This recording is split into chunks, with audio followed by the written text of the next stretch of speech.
آپ کو حیرت ہوگی میرے عزیز، اسلام نے صحبت پر، پڑوس پر اتنا زور دیا ہے کہ جیتے جی ہی صرف اچھی صحبت نہیں، بلکہ اسلام کہتا ہے مرنے کے بعد بھی جب اپنے مردوں کو دفن کرو تو آس پاس کی قبر دیکھو کہ کس کے بازو میں تم دفن کر رہے ہو۔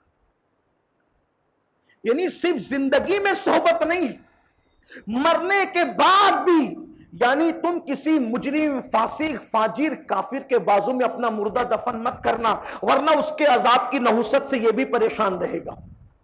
تلاش کرو قبرستان کے اندر نیکوں کی قبر کہاں ہے، اور اپنے مردوں کو نیکوں کے قریب میں دفن کرو۔ کیوں؟ اس لیے کہ اگر بازو کا مردہ نیک ہے تو اس کی برکت، اس کی صحبت کی برکت بھی بازو والوں کو ملتی۔ اب جو مذہب مرنے کے بعد قبروں میں اتنا احتیاط کرے، وہ مذہب جیتے جی صحبت کا کتنا احتیاط کرے۔ آئیے صحبت، اچھی قبر کی برکت کیا ہے؟ علامہ جلال الدین سیوطی فرماتے ہیں ایک بندے کا انتقال ہوا، اب جب انتقال ہوا تو لوگ اس کو دفن کرنے لے گئے، وہاں دفن کیا، دفن کے بعد کیا دیکھا کہ اس کی قبر پر پھول آ گئے۔ وہ بولا ارے واہ، یہ کتنا بڑا ولی تھا، کتنا نیک تھا، پرہیزگار تھا، ہمیں پتہ ہی نہیں تھا، اس کی قبر پر تو پھول آ گئے۔ اب لوگ تو لوگ ہیں نا، پبلک تو اپنی پھر پبلک ہی ہے، سوچا جب یار یہ اتنا بڑا ولی تھا تو کوئی دھندا تو شروع ہونا چاہیے نا اس کے نام پہ۔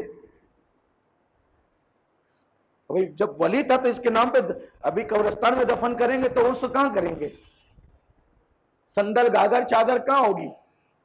اسی لیے کوئی نئی جگہ اس کو بنائے تاکہ وہاں دندہ کر سکے۔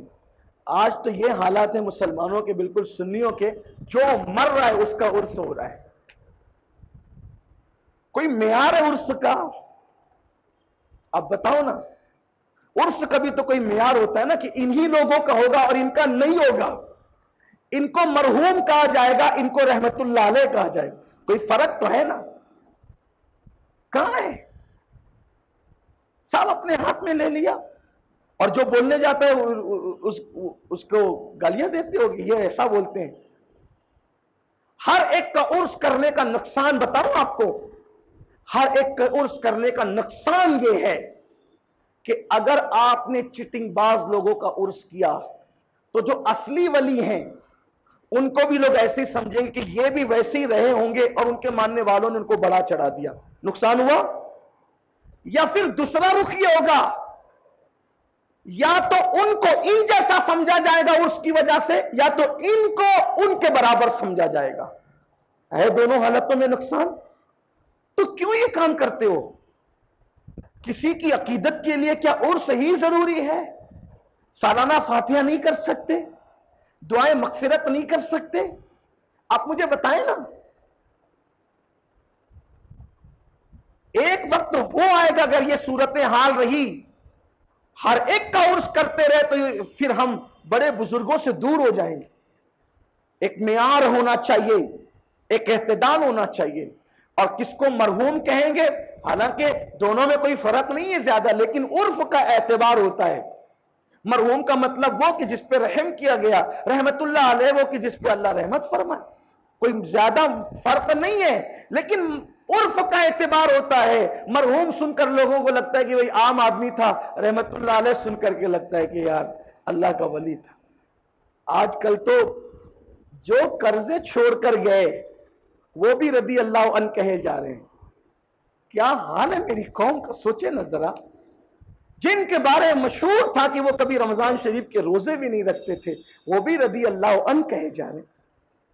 کوئی شعور تو ہوتا ہے، دین کے ساتھ یہ مذاق ہوگا اور سب چپ رہیں گے؟ کوئی ہے بولنے والا حق کے لیے؟ کسی کے منہ میں ہے زبان؟ ہم کہاں ہیں؟ ہم دین سے کہیں باہر نہ ہو جائیں، دین سے کہیں۔ لوگ دودھ میں پانی ملاتے ملاتے ایک وقت ایسا آئے گا کہ دودھ میں پانی نہیں ملتا رہے گا، پھر پانی میں دودھ ملنے لگے گا۔ یہی صورتحال ہوگی، یہ بھی چلے گا، یہ بھی چلے گا، یہ بھی چلے گا، ایک وقت ایسا آئے گا کہ سب چلے گا، پانی ہی رہ جائے گا، دین کا دودھ کہاں رہے گا؟ آنے والی نسلوں کو دین کہاں ملے گا؟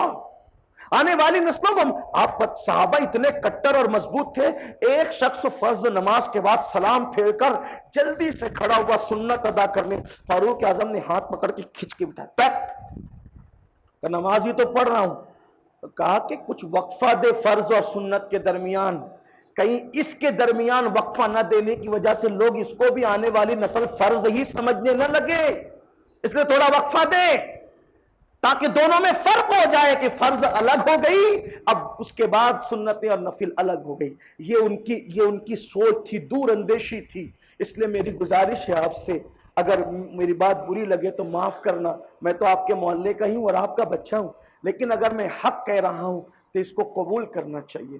اب میری بات غلط ہے تو ہوں تو آپ ہی کے محلے کا بچہ، آپ میری اصلاح کر سکتے ہیں، میں نے کب آپ کی بات ماننے سے انکار کیا، لیکن اگر میری بات سچی ہے تو آپ کو ماننا چاہیے۔ بات چلے میں سمیٹ لوں، بات ختم کر دوں، وقت بھی ہو گیا۔ عرض میں آپ کے سامنے یہ کر رہا تھا کہ جب اس کو دفن کیا وہاں اور پھول قبر پہ آ گئے اور لوگوں نے کہا کہ بھئی اس کو الگ دفن کریں گے تاکہ اس کا مزار بنے گا، اس کا مزار بنے گا، اس سے کچھ فائدہ ہو۔ جب اٹھا کے اور جگہ لے گئے تو وہاں سانپ آ گیا۔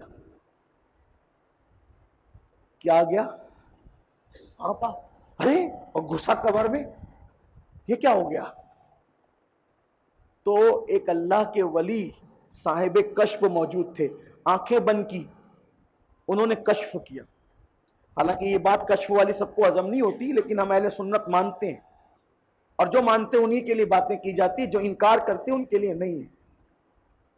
آنکھ بند کی کشف کیا کہ اللہ کے بندو یہ مجرم اور پاپی ہی تھا، وہاں دفن کیا تو بھی یہاں دفن کیا تو بھی۔ کافر کا بات اتنی تھی کہ نصیب سے وہ جو بازو کی قبر تھی وہ ایک ولی کی تھی، تو اس کی صحبت کی برکت سے اس سے عذاب رکا ہوا تھا، اور جب صرف یہی یہ آ گئے نا جناب تو اصلیت اوپن ہو گئی۔ تو آپ بتائیں کہ قبروں کے لیے بھی یہ ہے کہ دیکھو کہ بازو میں ہے کون۔ یوں ہی تھوڑی صدیق اکبر دعا کرتے تھے اور فاروق اعظم دعا کرتے، مولا تیرے محبوب کے قدموں میں جگہ عطا فرما، جن کو جنت کا وعدہ رسول اللہ نے کیا، جنت کی ضمانت دی، پھر وہ نبی کا قدم کیوں ڈھونڈ رہے تھے؟ کیونکہ جانتے تھے جیتے جی بھی ان کی صحبت چاہیے اور بات وصال بھی ان کی صحبت چاہیے۔ تو صحبت کی یہ اہمیت ہے اسلام میں۔ تو اپنے بچوں کے لیے فیصلہ کرو کہ آپ کو اپنے بچوں کو رکھنا کس کی صحبت میں، اور اگر آپ نے صحبت کا خیال نہ کیا تو نبی کا بیٹا بھی بری صحبت میں رہ کر بگڑ گیا، کافر ہو گیا۔ حضرت نوح علیہ السلام کا بیٹا جس کے بارے میں قرآن کی آیتیں ہیں اور ایک مقام پہ کہہ دیا گیا لیس من اہلک، اب یہ آپ کی اولاد ہی سے نہ رہا۔ اللہ ہمیں توفیق دے۔ کہنے کو بہت سی باتیں، لیکن چونکہ نماز کا وقت ہو گیا ہے، اگر آپ